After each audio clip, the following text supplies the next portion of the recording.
Bienvenidos al análisis. La Asamblea tiene previsto hoy el segundo y definitivo debate de la denominada Ley Solidaria, que según el gobierno busca apoyar y levantar a Manabí y Esmeraldas tras el terremoto del 16 de abril. El aumento del IVA y la aplicación de otras medidas de ajuste permitirían recaudar un poco más de $1.000 millones. ¿Cómo serán invertidos los fondos y cuáles serán estas prioridades? Tomando en cuenta que al momento son muchas las necesidades en la zona, hablamos en este espacio. Virgilio Hernández, presidente de la Comisión de Régimen Económico y Tributario de la Asamblea Nacional. Luis Fernando Torres, asambleísta por el Movimiento Cambio, Partido Social Cristiano. Señores asambleístas, buenos días, bienvenidos a este espacio. De acuerdo a la lectura que ha hecho el gobierno, se ha dicho que el objetivo de esta propuesta de ley servirá o permitirá reconstruir al país. Les pregunto, ¿es la manera de hacerlo? Bienvenido. Buenos días. Si solo se tratara de aprobar incentivos para las zonas afectadas por el terremoto, no habría ningún problema en la Asamblea. ¿Dónde nace el inconveniente? En el hecho de que se establecen nuevos y más impuestos sin la suficiente justificación, impuestos que se van a aplicar cuando el Ecuador se encuentra en recesión y sobre todo cuando no se ha determinado técnica y objetivamente el monto que se va a necesitar para la reconstrucción. Habría que preguntarle al gobierno cuánto ha conseguido hasta ahora a través de créditos internacionales, qué va a hacer con el dinero que va a recaudar con los nuevos impuestos y especialmente con el incremento del IVA del 12 al 14%. Como no va a ir a un fideicomiso lo que se recaude por concepto de este aumento de impuestos, irá entonces a una cuenta del presupuesto general del Estado, que en un momento dado ni siquiera estará inmovilizada, porque como son expertos en utilizar fondos de ahorro, en esta necesidad fiscal, no tengo la menor duda que en un momento dado esos recursos que no sean utilizados y empleados vayan finalmente a otros destinos distintos de las zonas devastadas por el terremoto. Asambleísta Hernández, ¿se podría entonces redireccionar estos recursos luego de esta recaudación? Buenos días, de ninguna manera. A ver, en primer lugar hay que señalar que los recursos de esta ley van a permitir enfrentar las consecuencias del terremoto del 16 de abril en cualquier parte del país. No solo son recursos para Manabí, para las circunscripciones afectadas de la provincia de Esmeraldas, obviamente allá con prioridad, pero en general los recursos que se recauden para esta ley van a poder servir para buscar la reconstrucción, la reactivación de todas las zonas que fueron afectadas por el terremoto del 16 de abril. Esto primero vale aclarar y esto está muy claramente en el artículo 1. Segundo, creo yo que si algo se reconoce en el país y afuera es la oportunidad con la que actuó el gobierno. Y en lugar de quedarnos con los brazos cruzados, esperando tener las últimas cifras de cuánto es la magnitud del desastre, se actuó con oportunidad. Pero es que porque se puede necesitar más o menos recursos y eso pero todavía no se lo es sabe. fundamental iniciar este proceso. Ya hay valoraciones iniciales, se habla de 3.000 millones, también a partir de las cifras que nos han dado actores incluso privados como la Federación de Seguros del Ecuador, por ejemplo, se puede determinar cuánto es el monto de esta tragedia. Yo creo que ha habido oportunidad. Tercero, también hay que pensar que los recursos que ahora se tienen son los recursos que estaban en el presupuesto del Estado, pensados como créditos contingentes para enfrentar fenómenos naturales, pero se estaba pensando en una posible erupción del volcán, se estaba pensando en el fenómeno del Niño, no en una tragedia de estas magnitudes. Y cuarto, no hay posibilidad en absoluto, Luis Fernando, de que los recursos se destinen para otro fin. La ley es muy clara. Cuenta específica en el presupuesto general del Estado, informe trimestral a la Asamblea. Se plantea también que pueda haber información en línea para que cualquier ciudadano pueda conocer. Y cuarto, pueda ser auditado por la Contraloría. Sin embargo, Virgilio, el momento que esos recursos ingresen al presupuesto general del Estado, no habrá la menor duda que de necesitar el fisco los emplearán. Pero si ya terminaron con los fondos de ahorro, el 2008, por ejemplo, liquidaron el fondo de ahorro y contingencia, y por eso es que después del terremoto, en materia de ahorros no había un centavo, lo que había es una línea de crédito contingente con organismos internacionales. A mí me preocupa entonces que al no haber la justificación sobre la necesidad de más recursos de aquellos que ya ha conseguido el gobierno hasta la fecha. Ya tienen $1.000 millones.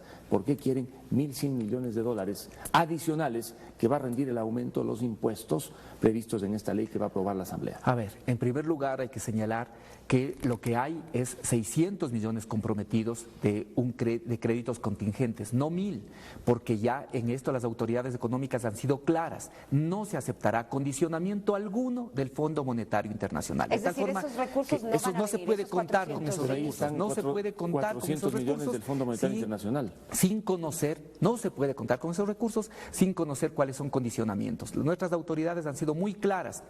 No nos vamos a someter a condicionamientos del fondo que a propósito de esta emergencia quiera también manejar la economía del país. Segundo, esto de los fondos, ¿qué habría pasado si habría mantenido el fondo de ahorro y contingencia? Habría tenido 800 millones.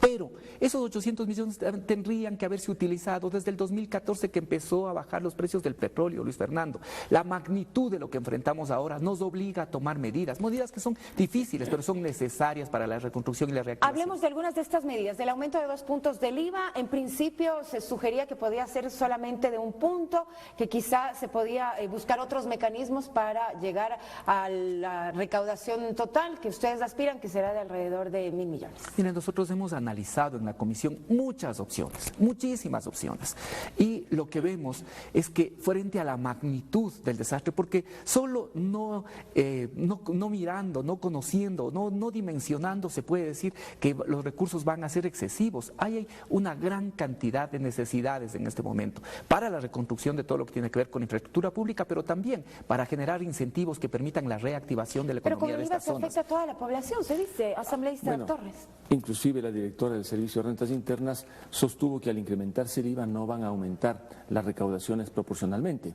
Por ejemplo, se incrementó el impuesto a los consumos especiales a las bebidas alcohólicas, pero tal es la depresión en ese sector que la prohibición que había para la apertura de bares, que estaba hasta las 2 de la mañana, ahora la están subiendo hasta las 4 de la mañana. Es decir, tomaron una medida elevando impuestos a los consumos especiales y ahora para reactivar el sector donde más se consume licores quieren ampliar el horario. Pero hay algo más. La ley que se va a aprobar ahora castiga al inversionista ecuatoriano.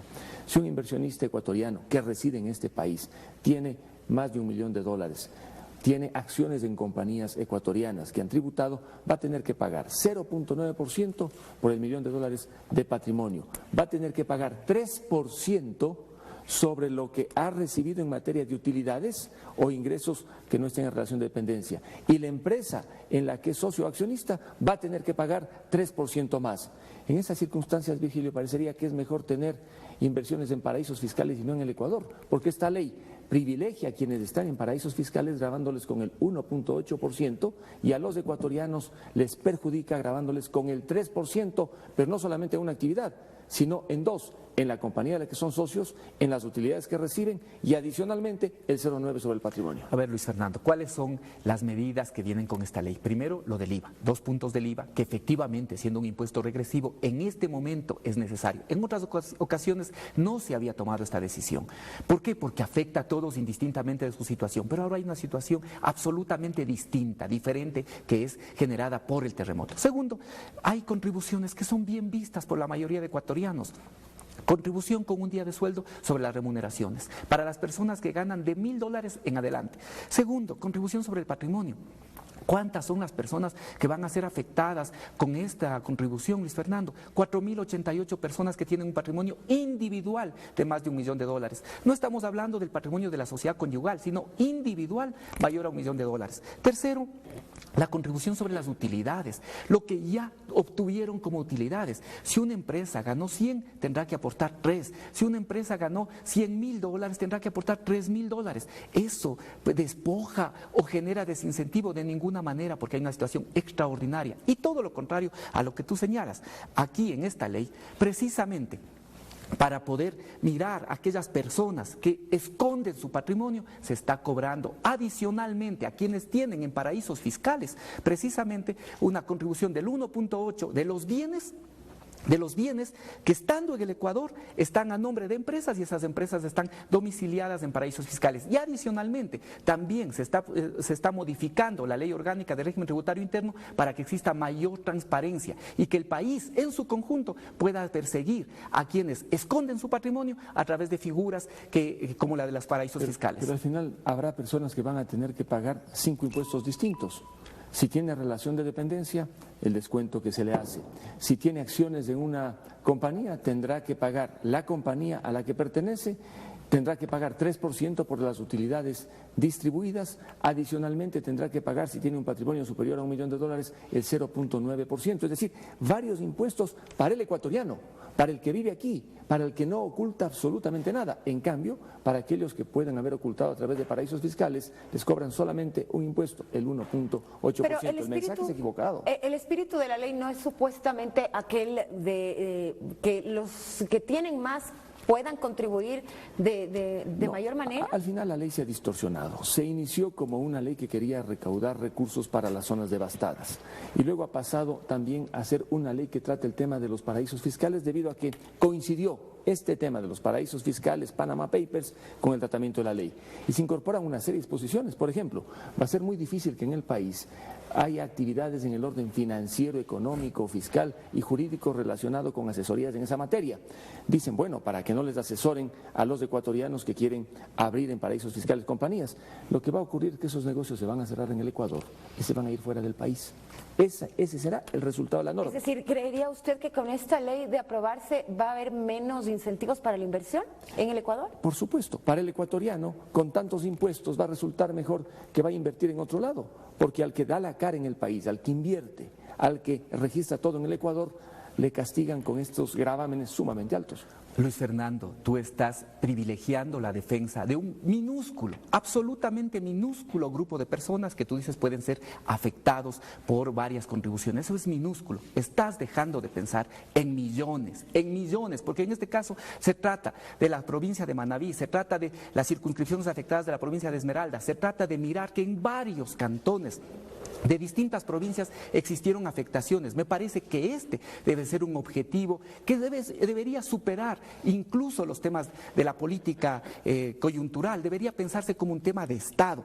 Segundo, lo que estamos haciendo en esta ley es aprovechando efectivamente de la necesidad de que haya mayor transparencia, de que podamos perseguir a aquellas personas que ocultan su patrimonio. No hay un problema que se creen empresas en paraísos fiscales. El problema es que aprovechen de esas empresas para poder ocultar su patrimonio, para evadir impuestos, para eludir impuestos, para no pagar otros impuestos como el de la herencia, por ejemplo. Y aquí lo que estamos haciendo, simplemente con esto concluyo, lo que estamos haciendo es que las empresas de abogados, los asesores, digan simplemente, transparenten qué empresas crearon para evitar que se creen empresas en paraísos fiscales y luego se vendan a la sociedad. 30 segundos para cada uno. A mí me por parece favor. que se ha convertido en un pretexto el dolor de quienes viven en Esmeraldas, Manabí, para subir impuestos. En el fondo, lo que el fisco necesita es recursos, que tengan $99 millones en la cuenta única, cuando antes tenían un promedio de $1.000 millones, $2.000 millones, les preocupa. Entonces no pueden utilizar tampoco esa circunstancia para subir impuestos. No me sorprende la indolencia de los sectores de la oposición